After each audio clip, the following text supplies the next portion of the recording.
दोस्तों आज के इस डिजिटल दौर में जहां हर तरफ फाइनेंशियल अवेयरनेस बढ़ रही है, वहीं दूसरी तरफ एक हैरान करने वाली खबर सामने आई है। सेबी के हालिया आंकड़ों के मुताबिक देश में करीब 3800 करोड़ रुपए से भी ज्यादा की रकम म्यूचुअल फंड के लावारिस यानी अनक्लेम्ड अमाउंट में पड़ी हुई है। पिछले 3 सालों में यह रकम करीब 150% तक बढ़ चुकी है। इसमें लोगों का रिडेम्पशन अमाउंट और डिविडेंड का पैसा शामिल है, जिसे किसी ने क्लेम ही नहीं किया। अगर सही कदम ना उठाए गए तो आने वाले समय में यह आंकड़ा 4000 करोड़ रुपए पार कर जाएगा। यह फंसा हुआ पैसा ज्यादातर उन आम छोटे निवेशकों का है जिन्होंने सालों पहले कहीं निवेश किया और फिर भूल गए, या फिर बिना परिवार को बताए इस दुनिया से ही चले गए।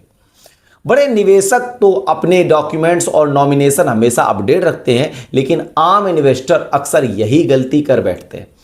दोस्तों अगर आपने भी कभी म्यूचुअल फंड में निवेश किया है तो इस स्थिति से बचने के लिए कुछ जरूरी बातें समझ लीजिए। सबसे पहली बात है, अगर आप फिलहाल निवेश कर रहे हैं तो अपने फोलियो में नॉमिनी की जानकारी, मोबाइल नंबर, ईमेल आईडी बिल्कुल सही रखें। साथ ही अपने परिवार के सदस्यों को अपने इन्वेस्टमेंट के बारे में जरूर बताकर रखें। नियमों के अनुसार अगर किसी फोलियो में लगातार 10 सालों तक कोई भी ट्रांजैक्शन नहीं होता है तो फंड हाउस उस पैसों को अनक्लेम्ड कैटेगरी में डाल देता है। इसलिए अगर आपने कोई लमसम अमाउंट डाला है तो बीच बीच में छोटा मोटा ट्रांजैक्शन करते रहें ताकि अमाउंट एक्टिव रहे। अब सवाल आता है कि अगर आपका या आपके परिवार का कोई पुराना पैसा फंसा है तो उसे कैसे खोजें। दोस्तों अगर आपको म्यूचुअल फंड कंपनी का नाम याद है तो आप सीधे उस एएमसी की वेबसाइट या उनके आरटीए पोर्टल पर जाकर डिटेल्स चेक कर सकते हैं। लेकिन अगर आपको कंपनी का नाम नहीं याद है तो सेबी का बनाया गया मित्र प्लेटफॉर्म यानी MITRA आपकी मदद करेगा।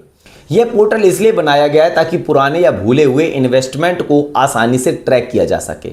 इसके अलावा आप MF सेंट्रल की मदद से भी अपना पूरा पोर्टफोलियो एक जगह देख सकते हैं।